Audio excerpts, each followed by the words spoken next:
Bonsoir mesdames, bonsoir messieurs et grande et ma joie de vous savoir très nombreux pour suivre cette session d'information de ce mardi 5 novembre 2024 sur les antennes de Canal Télévision. Bonsoir et bienvenue. Débutons ces sessions d'information par cette nouvelle. Le FMI sollicite l'appui de la Chambre basse du Parlement par la mise en œuvre efficace de son nouveau programme avec le gouvernement congolais. C'est ce qui ressort de l'entretien entre le président de l'Assemblée nationale, Vital Kamerhe, et une délégation du FMI. Reportage de Chupulène. Après l'achèvement de son dernier programme avec le gouvernement congolais en juillet dernier, le Fonds monétaire international compte lancer un nouveau programme avec la RDC. C'est dans ce cadre qu'il a dépêché une délégation en mission d'itinérance à Kinshasa afin d'échanger avec les autorités politiques congolaises, notamment sur un nouveau programme soutenu par la facilité élargie des crédits du Fonds monétaire international et un autre pour soutenir la politique de la lutte contre le changement climatique. Conduite par Caliste Aopossi, conseiller au département Afrique, et le chef de mission René Tapsoba, représentant résident du FMI en RDC, cette délégation a été reçue par le président de l'Assemblée nationale, le professeur Vital Kamerhe, lundi 4 novembre 2024, assisté du président de la commission ECOFIN, honorable Guy Mafuta, et de son vice-président, l'honorable Patrice Kitebi. Le Fonds monétaire international sollicite ainsi l'appui de l'Assemblée nationale pour accompagner la mise en œuvre de son nouveau gouvernement avec le gouvernement congolais, notamment en faisant le suivi de l'exécution budgétaire conformément au crédit alloué à chaque secteur, en veillant sur le dépassement budgétaire et la chaîne de la dépense dans l'exécution du budget et en renforçant la transparence et la redevabilité dans les dépenses publiques. Très attentif, le président de l'Assemblée nationale, le professeur Vital Kamerhe, a salué la demande exprimée par le Fonds monétaire international. Il a non seulement garanti l'accompagnement de la Chambre basse du Parlement à travers sa mission de contrôle parlementaire et une collaboration permanente entre la commission ECOFIN et les experts du Fonds monétaire international basé à Kinshasa, mais aussi il a sollicité un renforcement des capacités de membres de l'ECOFIN par le Fonds monétaire international. À cette demande, le chef de mission du FMI Caliste Aopossi a annoncé que cette institution financière internationale basée à Washington va envoyer, selon le calendrier fixé par l'Assemblée nationale, ses experts pour faire le renforcement des capacités de la commission ECOFIN. Autre chose à présent, début de la 47e session de l'examen périodique universel de la situation de droits de l'homme en République démocratique du Congo par les États membres du Conseil de droits de l'homme des Nations Unies à Genève, en Suisse. Les détails, nous y reviendrons après. Tout à fait autre chose, Jacques Njoli a représenté la République démocratique du Congo à l'ouverture de la 4e session ordinaire de la 6e législative du Parlement panafricain. Reportage, commentaire plutôt de Jules Boulembi. En tant qu'organe législatif de l'Union africaine, il réunit les représentants des 55 États de l'Union africaine qui ont ratifié le protocole au traité instituant la communauté économique africaine relatif au Parlement panafricain. Pour optimiser son fonctionnement, chaque État envoie 5 membres en tenant compte de la majorité et de l'opposition politique au sein du Parlement national ainsi que de la partie du genre. Pour le cas de la RDC, l'honorable professeur Jacques Njoli Sengekeli, il a été à cet effet à la tête de la délégation de l'Assemblée nationale composée de députés nationaux membres du pape, notamment Sakata Mouketawab Gari et Wangoy Moukalai Marie-Thérèse. D'autre part, la délégation de la Chambre haute constituée des honorables Ngoï Kassanji Alphonse, chef de la délégation, et de l'honorable Christine Mwando. L'objectif poursuivi par le Parlement panafricain est d'assurer la pleine participation du peuple africain au développement économique et à l'intégration du continent. Dans ce mot de bienvenue, l'honorable président du Parlement panafricain, Fortuné Charumbira, a remercié ses collègues parlementaires panafricains de leur participation active aux travaux de la 4e session de la 6e législature. Il a enfin exhorté à travailler sans relâche pour l'intérêt du peuple africain à travers les travaux des commissions permanentes dont chacun est membre. Juste après, le bureau du pape, par l'entremise de son président, a accordé la prestation de serment aux nouveaux membres du pape. L'honorable sénateur Ngoï Kassanji de la RDC, à l'instar des autres nouveaux parlementaires panafricains, a prêté serment avant d'exercer comme membre. Le pape a été l'objet d'un conflit intense et nous avons reçu un certain nombre d'orientations des services de l'Union africaine pour conformer ces règlements à certains principes qui gouvernent l'organisation de l'Union africaine. Juste après la clôture de la cérémonie d'ouverture officielle, les membres du pape ont été conviés à participer aux différentes réunions tenues par chaque caucus ou groupe régional. Sachez également qu'il s'est tenu une réunion stratégique à la primature. La première ministre Judith Suminwa et l'inspection générale des finances tracent la voie pour 2025. Reportage de Jules Koulembi. Lundi 4 novembre 2024, la première ministre Judith Suminwa Tuluka a présidé une séance de travail à la primature avec la délégation de l'inspection générale des finances conduite par l'inspecteur général chef des services Gilles Alinguete. Cette réunion avait pour objectif de renforcer la contribution de l'IGF à l'action gouvernementale en mettant l'accent sur les finances publiques et la gestion des entreprises publiques. Lors de cette rencontre, il a été souligné l'importance du rôle de l'IGF dans l'optimisation des ressources financières du pays. Nous avions abordé des questions en rapport avec la mobilisation des recettes, la gestion des établissements et entreprises publiques, ainsi que certains problèmes économiques.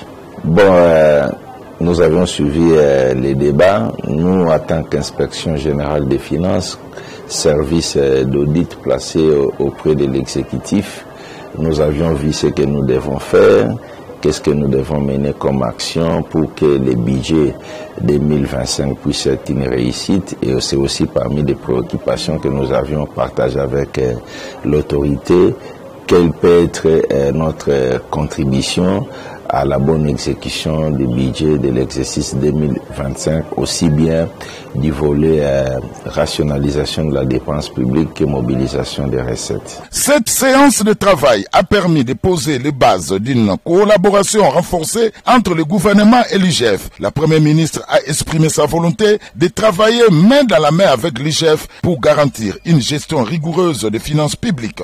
Les discussions ont mis en lumière la nécessité de prendre des mesures concrètes afin d'améliorer la gestion des finances publiques et celle des entreprises publiques en vue de favoriser une économie nationale plus dynamique. Et puis le vice-premier ministre de l'Intérieur, Jacquemain Chabani, a ouvert le lundi 4 novembre 2024 l'atelier sur l'identification et priorisation des investissements en faveur des villes affectées par les inondations. Reportage de Jonas Mouton.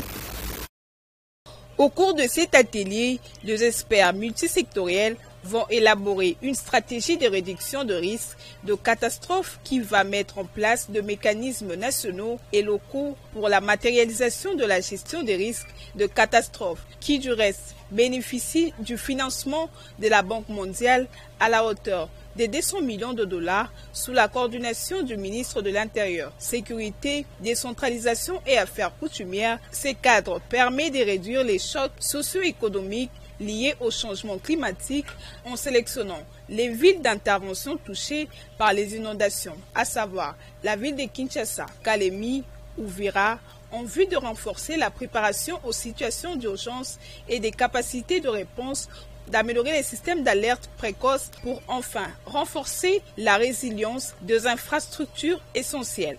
Le patron national de la sécurité, Chabani Lokou, qui tient au bien-être de communautés congolaises, a exprimé davantage sa détermination à appliquer cette stratégie nationale qui s'étend vers les 6 prochaines années afin de réduire sensiblement les dégâts tant matériels que de pertes en vies humaines occasionnées par ces catastrophes d'une manière récurrente dans plusieurs villes en République démocratique du Congo. Cet atelier a connu la présence de représentants de gouverneurs de 3 villes, provinces touchées par les inondations. Sachez également que la ministre des Affaires étrangères, Coopération internationale et francophonie, Thérèse Kiwakwamba, a réuni le lundi 4 novembre 2024 les ambassadeurs du pays membre du Conseil de paix et de sécurité de l'Union africaine, du Conseil de sécurité des Nations unies, de l'Union africaine et ceux de l'Union européenne, ainsi que la représentante spéciale du secrétaire général des Nations Unies. Cette rencontre a évalué le cessez-le-feu entré en vigueur le 4 août dernier dans le cadre du processus de Luanda qui avait suscité de nombreux espoirs.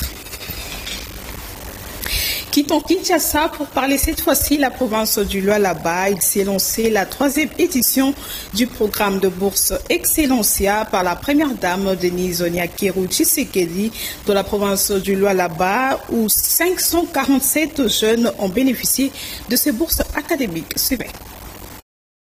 La première dame Denise Nyakeru Tshisekedi a lancé avec enthousiasme la 3e édition du programme de bourse Excellencia Lualaba Bora à Kolwezi. Cet événement a rassemblé 547 jeunes, tous aspirant à exceller académiquement grâce à cette initiative qui vise à soutenir les talents prometteurs du Lualaba.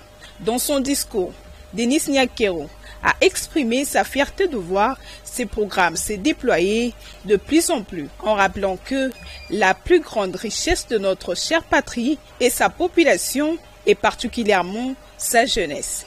Je suis venu spécialement pour vous encourager et vous dire que c'est possible. Et vous avez une chance parce que vous avez une maman qui est à la tête de votre province qui vous donne cette opportunité de continuer vos études dans l'excellence. Est-ce que vous en êtes conscient? Très bien. Appliquez-vous, concentrez-vous avant de répondre à une question bien réfléchie. D'accord? Voilà. En tout cas, je vous souhaite bonne chance et je vous garde dans mon cœur et j'espère vous revoir très bientôt à Kinshasa. Cette édition marque un nouvel élan pour l'éducation et le développement du potentiel de la jeunesse congolaise, renforçant l'engagement de la première dame envers l'excellence académique et l'avenir du pays.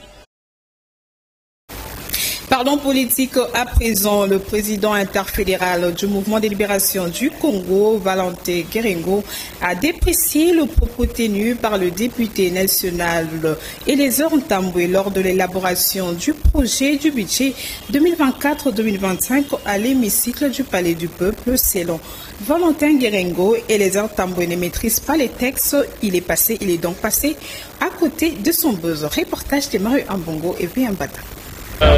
C'est une question de mauvaise interprétation. Vous savez, dans les cas de performance de la RDC en matière d'aviation, il faut considérer que nous devons avoir un chiffre donné pour permettre le désenclavement de la République démocratique. En cela, nous avons les vols internationaux et nous avons les vols domestiques. Les vols domestiques doivent relier les 145 territoires entre eux et les 145 territoires avec la ville de Kinshasa. Et au-delà de ça, faire des vols internationaux. Pour cela, il faut déterminer un nombre donné d'appareils. Comment on arrive à déterminer ce nombre? Vous prenez la demande de vol, la demande de mobilité de ceux qui veulent sortir du pays, de ceux qui vont faire les 145 territoires. Vous divisez par la capacité offerte d'avions. Ça vous permet de déterminer le nombre d'avions qu'il faut. Et ces nombres-là, c'est une prévision pour vous permettre de désenclaver, pas pour acheter, mais pour désenclaver. Pour dire, comme indication, si nous avons 60 avions aujourd'hui, nous allons désenclaver tous les 145 territoires et aller à l'extérieur du pays. Donc c'est une indication, et une prévision, et on l'obtient par un calcul. Le calcul, c'est celui-là. Et ce calcul-là, il est conçu par M. Cormier, c'était un Français. Il est docteur en économie des transports. C'est lui qui a conçu cette formule-là pour permettre de dévoiler, pour savoir, pour déterminer un nombre de bateaux, nombre d'avions ou de véhicules. Comment faut-il procéder? Voilà de la manière dont on a procédé pour trouver le nombre de 60. Donc, nous disons que tout le monde ne connaît pas, tout le monde ne sait pas interpréter, mais quand on ne connaît pas, il faut dire qu'on ne connaît pas, plutôt que de pouvoir s'attaquer à celui qui connaît.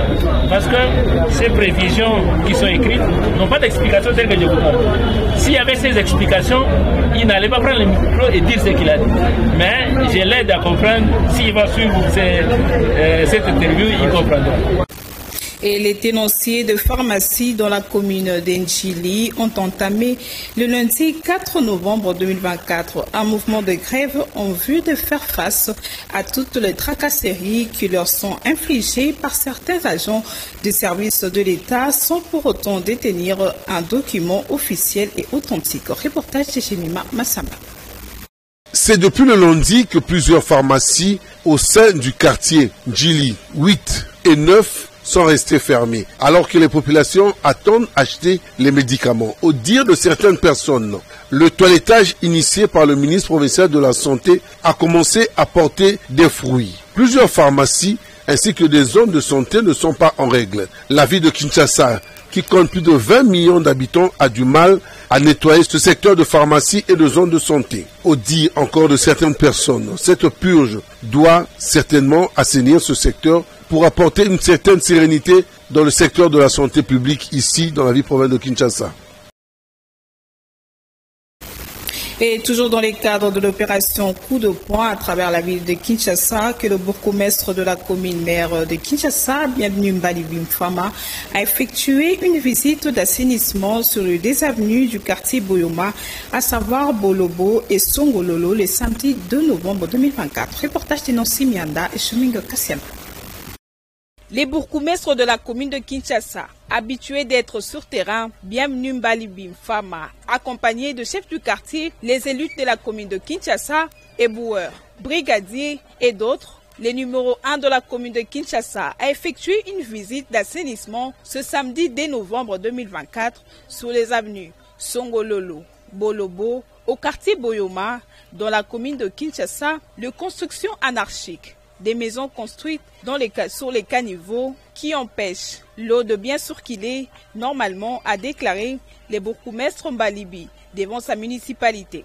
Aujourd'hui, exceptionnellement, nous avions décidé de faire notre salon dans le quartier Boyoma, qui connaît beaucoup de problèmes de salubrité,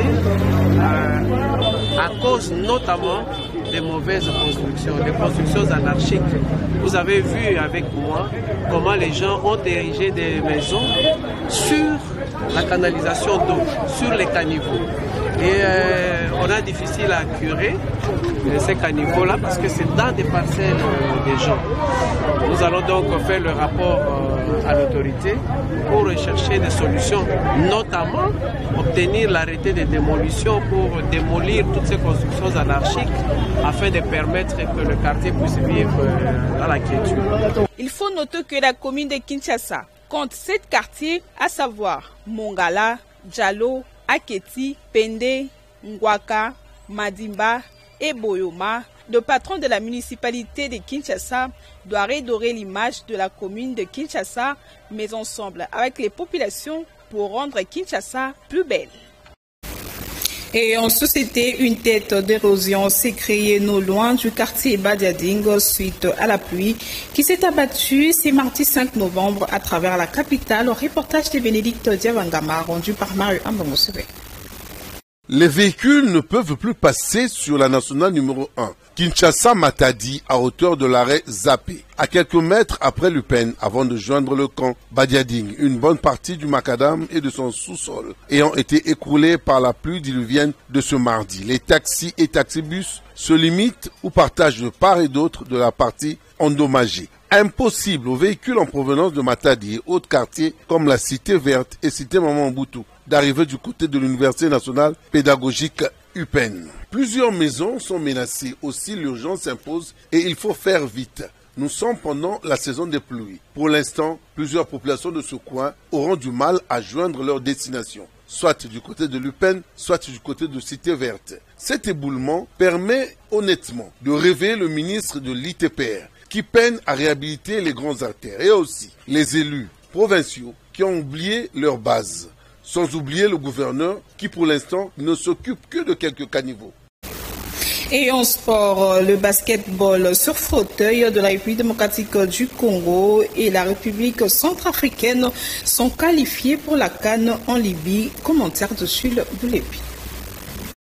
C'est avec la bénédiction du ministre des Sports et Loisirs, Maître Didier Boudimbu, et la coordination de la Fédération congolaise de basketball sur fauteuil que la ville de Kinshasa a accueilli du samedi 3 au dimanche 4 novembre 2024 les éliminatoires couplés de la CAN et du Mondial dans la catégorie des moins de 23 ans dont les phases finales sont prévues en 2025. Sur le parquet du gymnase Nutombodi Kembe, le résultat n'ont pas été en faveur de l'Europa U23, battu samedi 59-33, puis dimanche au match retour cette fois-ci avec 10 points d'écart, soit 31 contre 41 devant le Fauve de Bazubangui de la République centrafricaine. 2 défaites consécutives mais sans conséquences sur qualification pour la RDC car les 2 nations étaient déjà assurées de représenter la zone Afrique centrale à la CAN avant les coups d'envoi de cette campagne éliminatoire. Ceci après les forfaits du Gabon et du Tchad qui n'ont pas pu effectuer le déplacement de Kinshasa. La RDC aura le mérite d'avoir organisé cette compétition dans les meilleures conditions possibles, a indiqué Maître Alain Makengo, conseiller du ministre Boudimbu en matière de sport d'élite. Grand merci au nom de son Excellence Monsieur le ministre des Sports et Loisirs. Nos hommages à son Excellence Monsieur le Président de la République, Félix Antoine Tshisekedi Tshilombo, qui a prouvé effectivement qu'il n'y a pas de discrimination dans la pratique du sport. Aujourd'hui, on a honoré nos frères dans le sport et je crois que ce sera pour l'avenir et pour leur meilleur. Au moment de la remise du trophée aux vainqueurs, louant au passage les conditions d'accueil et d'hébergement réservées aux pays visiteurs. La phase finale de la CAN U23 est prévue au mois de janvier prochain en Libye. L'occasion faisant le larron par une double confrontation remportée en toute maîtrise contre le Cameroun 44-31 samedi, puis 39-32, les léopards seniors masculins ont profité de cette ferveur pour peaufiner leur préparation en marge de futures échéances. C'est par cette note sportive que nous mettons un terme à cette session d'information et merci de votre attention soutenue. Au revoir.